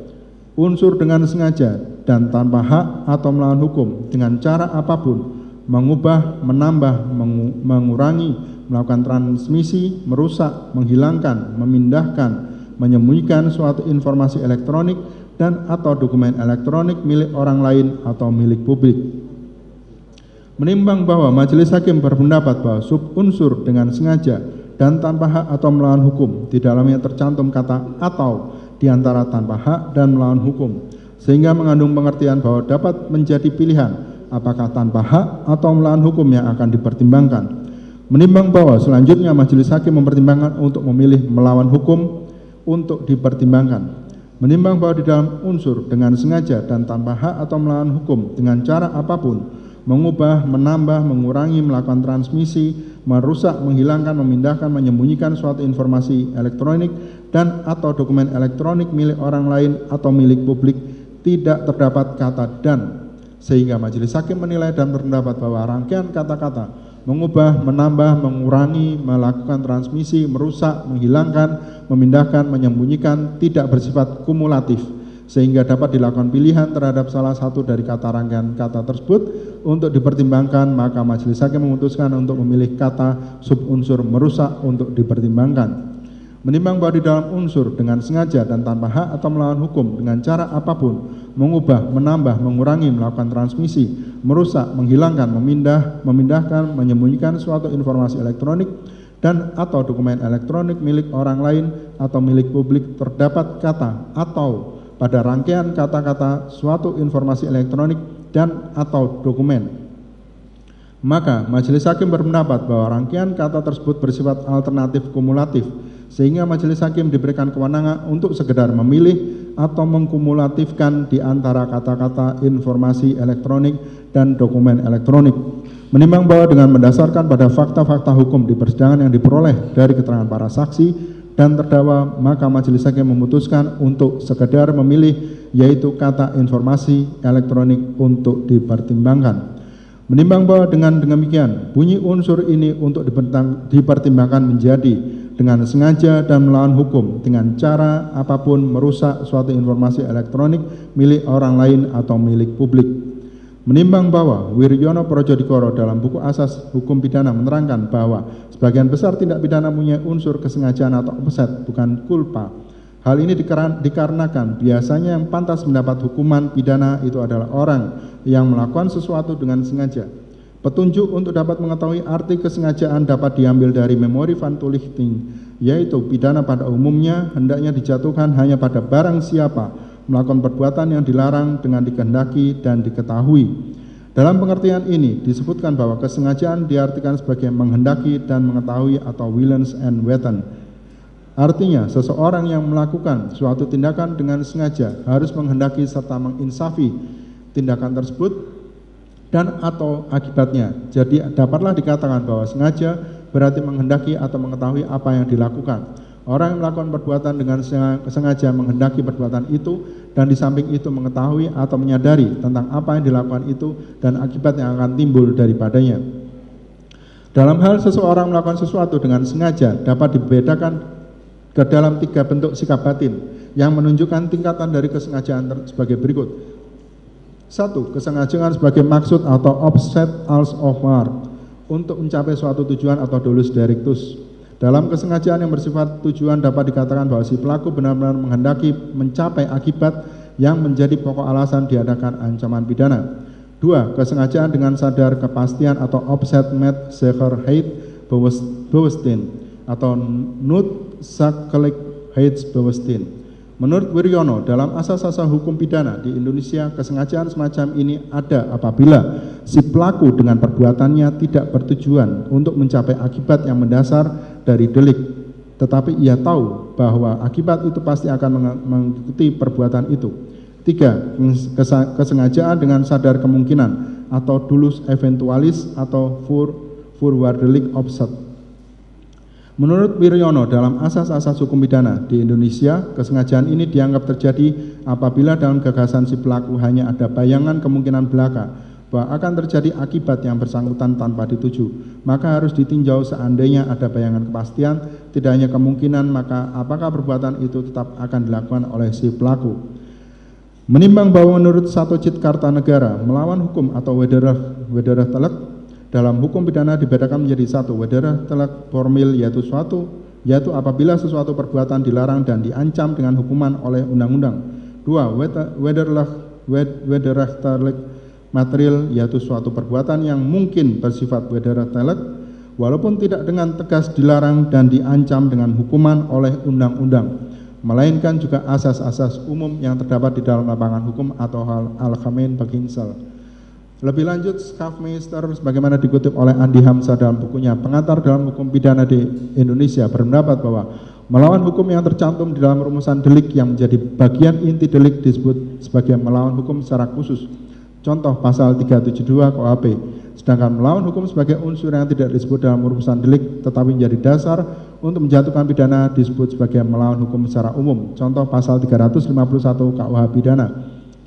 Menimbang bahwa dengan berdasarkan pada pendapat Satocit Kartanegara tersebut, Majelis Hakim menilai dan berpendapat bahwa oleh karena di dalam pasal 48 Jungto pasal 32 Undang-Undang Republik Indonesia nomor 19 tahun 2016 tentang perubahan atas Undang-Undang Republik Indonesia nomor 11 tahun 2006 tentang informasi dan transaksi elektronik Jungto pasal 55 ayat 1 ke 1 Kitab Undang-Undang Pidana tertulis kata melawan hukum, maka ketentuan pasal ini telah secara tegas memuat larangan terhadap perbuatan yang diatur dalam pasal 32 Undang-Undang Informasi dan Transaksi Elektronik tersebut, dan apabila perbuatan tersebut dilakukan maka perbuatan tersebut merupakan suatu perbuatan melawan hukum. Menimbang bahwa di dalam nota pembelaan terdakwa pada intinya terdakwa menyatakan bahwa apa yang telah diperbuat terdakwa yaitu mematahkan laptop milik saksi Baikuni Wibowo adalah dalam rangka terdakwa melaksanakan perintah jabatan yang berasal dari atasan terdakwa yaitu saksi Ferdi Sambo. Terhadap pernyataan terdakwa tersebut, Majelis Hakim mempertimbangkannya sebagai berikut. Menimbang bahwa Majelis Hakim tidak dapat menerima pernyataan pembelaan terdakwa yang pada intinya terdakwa adalah melaksanakan perintah jabatan dari saksi Ferdi Sambo dengan pertimbangan-pertimbangan. 1. Perintah saksi Ferdi Sambo bukan merupakan perintah jabatan karena perintah tersebut tidak ditindaklanjuti prosedur-prosedur selanjutnya sebagaimana prosedur resmi yang berlaku di institusi Polri. Sebagai contoh, diterbitkannya suatu surat perintah atau sejenisnya untuk menindaklanjuti perintah saksi Ferdi Sambo tersebut. 2. Perintah saksi Ferdi Sambo dapat terlihat bersifat negatif dengan pemilihan kata-kata hapus dan rusak. Sedangkan pada saat itu terdakwa mengakui sedang dalam keadaan ragu-ragu dan ketidakpastian terhadap peristiwa yang sedang terjadi dan sedang dihadapi terdakwa, yaitu peristiwa tembak-menembak antara Brigadir Joshua dengan Barada Richard Eliezer yang menyebabkan tewasnya Brigadir Joshua. 3. Sehingga seharusnya dalam keadaan penuh ketidakpastian tersebut dan dengan adanya perintah yang bersifat negatif, seharusnya sebagai seorang aparat penegak hukum terdakwa memiliki ketegasan dan inisiatif untuk menolak melaksanakan perintah saksi Ferdi Sambo tersebut, dan sudah seharusnya juga terdakwa lebih menelaah semua rangkaian peristiwa yang melatar belakangi dan terjadi karena peristiwa tembak-menembak antara Brigadir Joshua dengan Barada Richard Eliezer. Menimbang bahwa ahli atas nama Profesor Dr. Andes Henry Subiakto, SHMSI, di dalam persidangan memberikan keterangan yang pada intinya 1. Terdapat dua jenis tindak pidana yang diatur dalam Undang-Undang ITE, yaitu Computer Related Crime dan Computer Crime. 2. Computer Related Crime adalah perbuatan-perbuatan yang dulunya normanya sudah ada, tetapi melakukan perbuatan tersebut tidak menggunakan teknologi informasi, namun saat ini menggunakan teknologi informasi. Misalnya, dari dulu dikenal tindak pidana pencemaran nama baik, namun saat ini perbuatan pidana pencemaran nama baik tersebut menggunakan sarana teknologi informasi dalam melaksanakan perbuatan pidananya. 3. Computer crime merupakan perbuatan pidana yang menggunakan teknologi informasi di mana sasarannya adalah teknologi informasi atau informasi elektronik. Menimbang bahwa dengan mendasarkan pada keterangan ahli atas nama Profesor Dr. Andes Hendri Subiakto, SHMSI, maka majelis hakim menilai dan berpendapat bahwa Undang-Undang Republik Indonesia Nomor 19 Tahun 2016 tentang perubahan atas Undang-Undang Republik Indonesia Nomor 11 Tahun 2006 tentang informasi dan transaksi elektronik dan memuat pengaturan dua norma perbuatan pidana, yaitu perbuatan pidana umum yang telah dikenal sebelumnya namun menggunakan sarana informasi teknologi informasi untuk melakukan perbuatannya, dan dua, perbuatan pidana yang baru dikenal sebagai dampak adanya perkembangan teknologi informasi dan menjadikan teknologi informasi tersebut sebagai sasaran perbuatan pidana tersebut.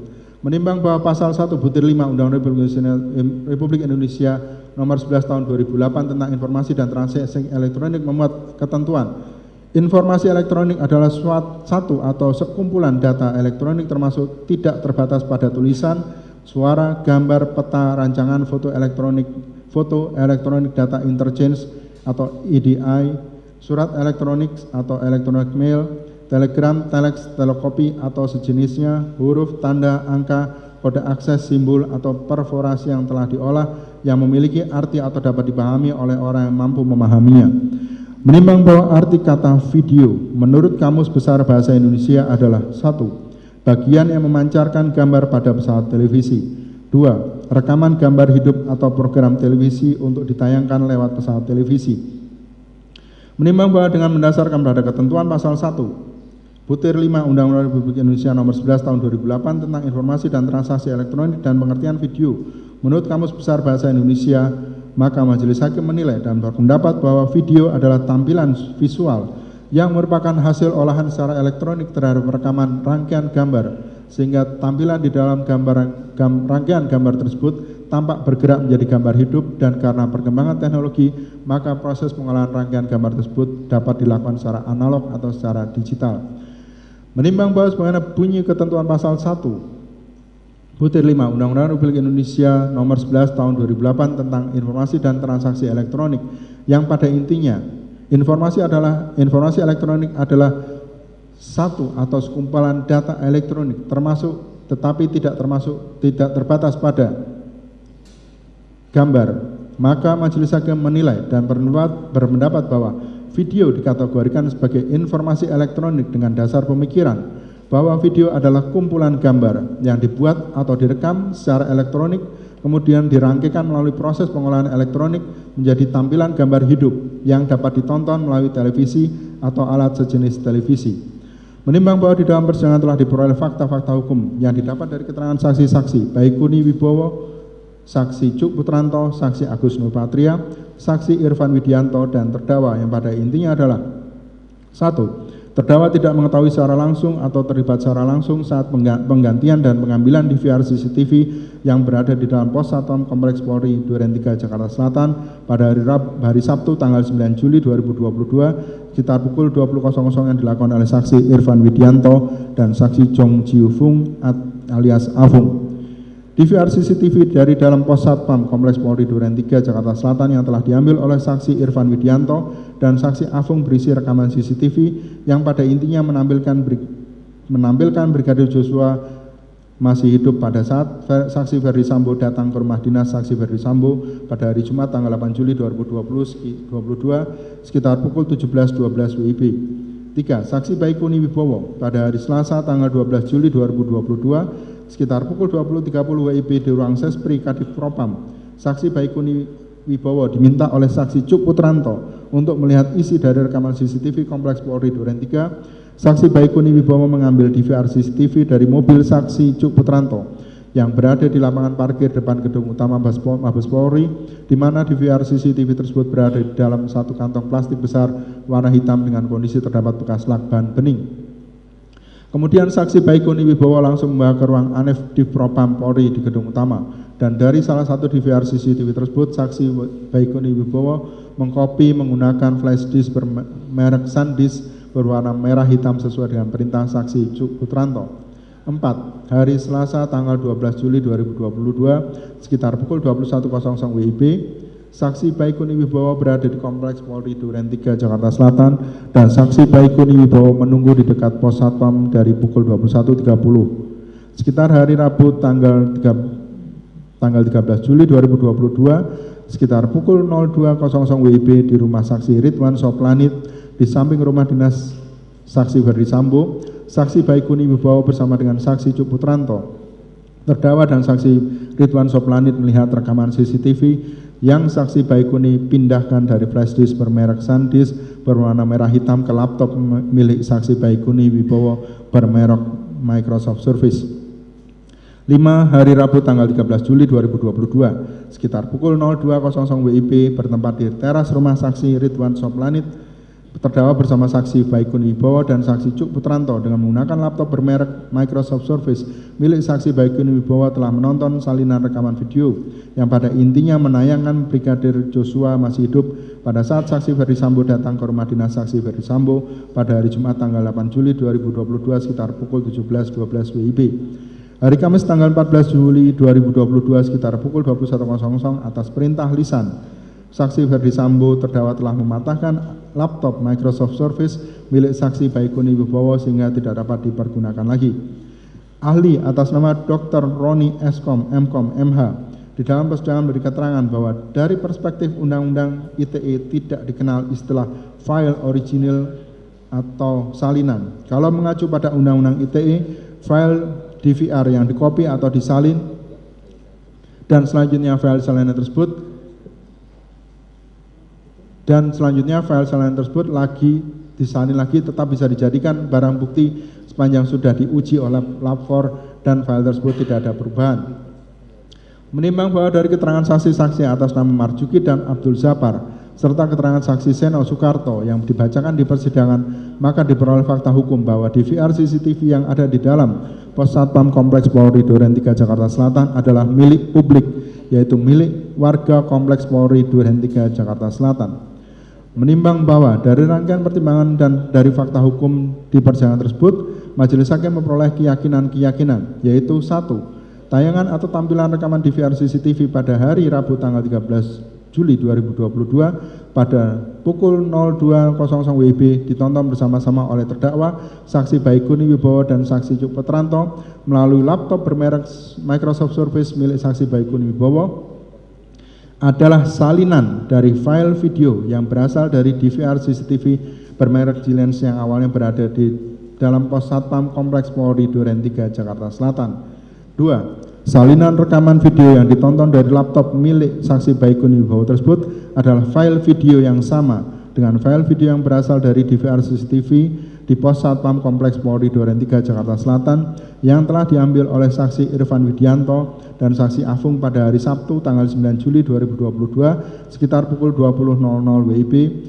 Karena sebelum ditonton bersama-sama, saksi Baikuni Wibowo telah mengkopi file rekaman tersebut dari DVR CCTV tersebut ke sebuah flash disk.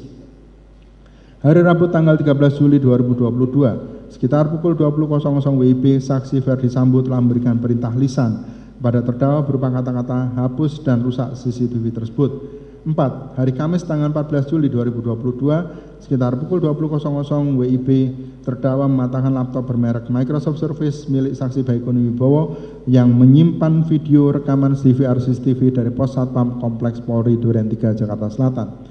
5. Terdakwa memiliki waktu yang sangat panjang untuk memikirkan dan mempertimbangkan untuk menolak atau tidak melaksanakan perintah saksi Ferdi Sambo tersebut, namun faktanya terdakwa lebih memilih untuk mengikuti dan melaksanakan perintah saksi Ferdi Sambo. 6. Terdakwa telah dengan sengaja menyadari bahwa perbuatan mematahkan laptop milik saksi Baikuni akan mengakibatkan informasi elektronik dalam hal ini rekaman video dari DVR CCTV di pos satpam Kompleks Polri Duren 3 Jakarta Selatan menjadi rusak, tidak dapat diakses atau dipergunakan khususnya dalam kaitannya dengan pengungkapan peristiwa penembakan Brigadir Joshua. 7. Informasi berupa video rekaman yang menampilkan Brigadir Joshua masih hidup pada saat saksi Ferdi Sambo datang ke rumah dinas saksi Ferdi Sambo di Kompleks Polri Duren 3 Jakarta Selatan adalah milik publik karena berasal dari DVR CCTV yang merupakan milik warga Kompleks Polri Duren 3 Jakarta Selatan. Menimbang bahwa dengan uraian pertimbangan-pertimbangan hukum dan keyakinan-keyakinan hakim sebagaimana diuraikan di atas, maka dengan demikian unsur dengan sengaja dan melawan hukum dengan cara apapun merusak suatu informasi elektronik milik publik dengan demikian telah terpenuhi. Menimbang bahwa oleh karena keseluruhan unsur tindak pidana terdapat di dalam dakwaan pertama subsidiar telah terpenuhi, maka dengan demikian maka majelis hakim berpendapat bahwa dengan demikian terdakwa haruslah dinyatakan telah terbukti secara sah dan meyakinkan bersalah melakukan tindak pidana dengan sengaja dan melawan hukum dengan cara apapun merusak suatu informasi elektronik milik publik yang dilakukan secara bersama-sama. Menimbang bahwa oleh karena terdakwa telah dinyatakan terbukti bersalah, maka sudah sepatutnya terdakwa dijatuhi pidana yang setimpal dengan kesalahannya tersebut. Menimbang bahwa majelis hakim merasa perlu untuk mempertimbangkan hal-hal berikut sebelum memutuskan besaran pemidana yang dijatuhkan terhadap diri terdakwa. Menimbang bahwa di dalam nota pembelaannya, terdakwa menyatakan yang pada intinya bahwa proses penyidikan perkara pidana akuo terdakwa sudah berada di penempatan khusus atau patsus dan tidak pernah mendapatkan izin dari ankum atau atasan yang berhak menghukum saat meninggalkan patsus untuk menjalani proses penyidikan perkara pidana akuo. Oleh karenanya pemeriksaan atau penyidikan tersebut tidak sah. Menimbang bahwa terhadap pernyataan terdakwa tersebut, majelis hakim menilai dan berpendapat apabila terdakwa mempermasalahkan keabsahan pemeriksaan atau penyidikan terdakwa saat sudah berada di patsus tanpa seizin dari ankum, seharusnya hal tersebut terdakwa ajukan dalam proses pra-peradilan sebelum dimulainya proses persidangan perkara pidana terdakwa akuo yang bisa saja dikembangkan menjadi pengujian atau pemeriksaan terhadap penetapan terdakwa sebagai tersangka pada saat itu. Dengan mengajukan dan mempermasalahkan bahwa terdakwa tidak mendapat izin dari ankum untuk menjalani proses pemeriksaan atau penyidikan saat proses persidangan pidana terdakwa akuo sudah berjalan, maka majelis hakim menilai hal tersebut adalah terlambat untuk diajukan. Menimbang bahwa dengan pertimbangan tersebut, maka majelis hakim berpendapat untuk tidak perlu lagi mempertimbangkan lebih lanjut perihal ketiadaan izin dari ankum terhadap terdakwa saat berada di patsus. Menimbang bahwa berdasarkan pertimbangan-pertimbangan tersebut, majelis hakim memeriksa perkara ini menyatakan tidak sependapat dengan besarnya tuntutan pidana dalam surat tuntutan penuntut umum dan akan menjatuhkan sendiri besarnya pidana bagi terdakwa sebagaimana yang tercantum dalam amar putusan di bawah ini. Menimbang bahwa majelis hakim juga menilai dan berpendapat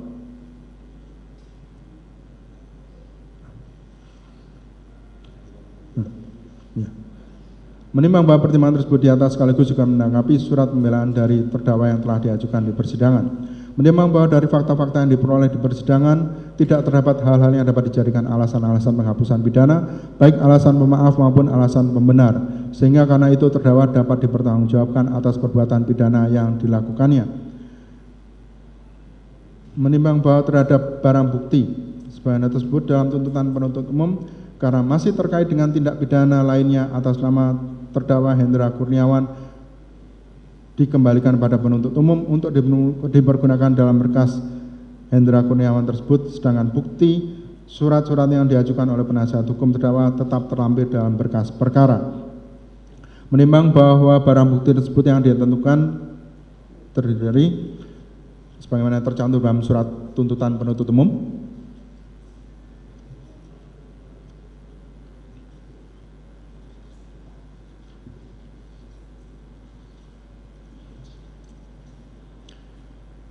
menimbang bahwa oleh karena terdakwa di dalam proses penyidikan, penuntutan, dan persidangan dilakukan penangkapan dan penahanan, maka masa penangkapan dan penahanan yang telah dan sedang dijalani terdakwa dikurangkan seluruhnya dari pidana yang dijatuhkan.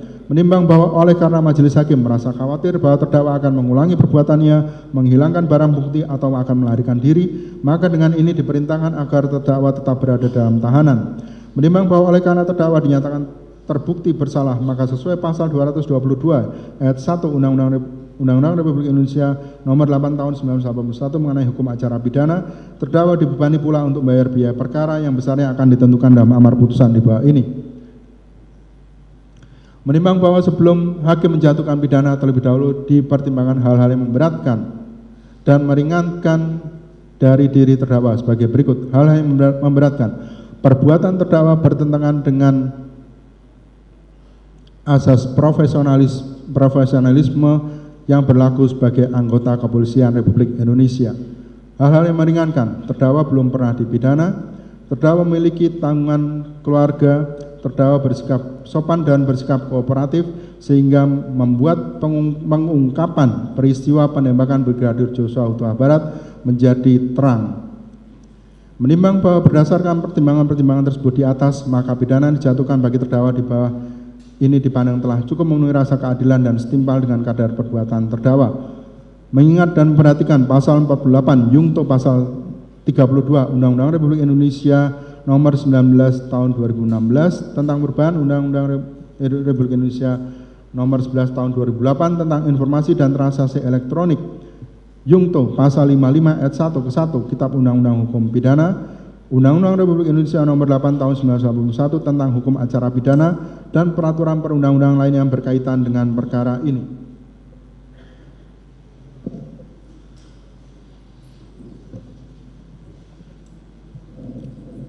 Mengadili, menyatakan terdakwa Arif Rahman Arifin SIK MH tidak terbukti secara sah dan meyakinkan bersalah melakukan tindak pidana dalam dakwaan pertama primer. Membebaskan terdakwa Arif Rahman Arifin SIK MH oleh karena itu dari dakwaan pertama primer tersebut. Menyatakan terdakwa Arif Rahman Arifin SIK MH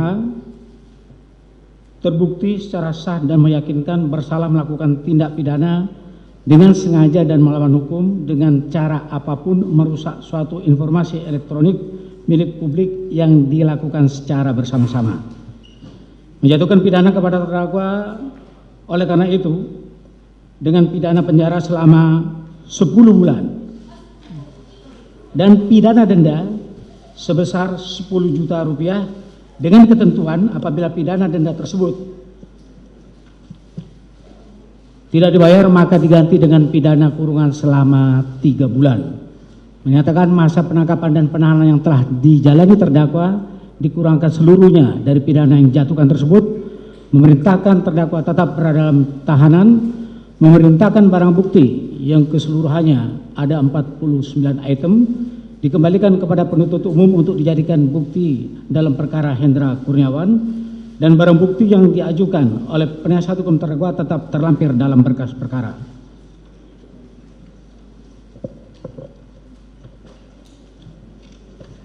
Membebankan biaya perkara kepada terdakwa sebesar Rp10.000.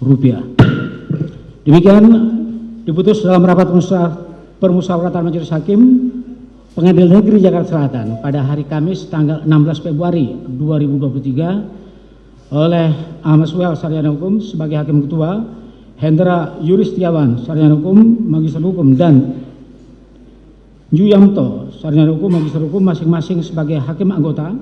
Putusan mana diucapkan dalam sidang terbuka untuk umum pada hari ini Kamis tanggal 23 Februari 2023 oleh Hakim Ketua tersebut dengan didampingi Hakim Anggota tersebut dibantu oleh Saripudin SH dan Matius B. Situra SH, panitera pengganti pada pengadilan negeri tersebut, serta dihadiri oleh Mahendra D. SH MH penuntut umum dan kawan-kawan penuntut umum pada Kejaksaan Negeri Jakarta Selatan dan di hadapan terdakwa yang didampingi oleh para penasihat hukumnya. Baik. Sudah saudara dengarkan ya putusan ini sebagaimana yang sudah dibacakan tadi. Terhadap putusan ini ada hak saudara untuk terima dan tidak terima, kemudian menyatakan banding atau berpikir terlebih dahulu selama 7 hari. Kami tanyakan kepada saudara.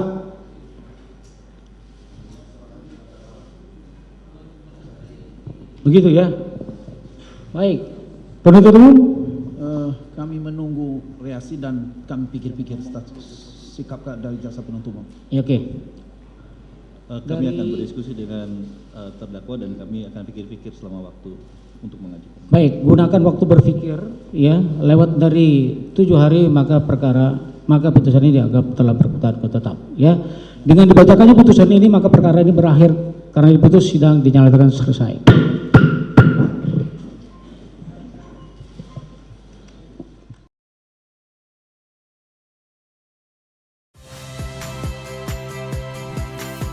Saya Radi Saputro. Saksikan program-program Kompas TV melalui siaran digital, pay TV dan media streaming lainnya. Kompas TV, independen, terpercaya.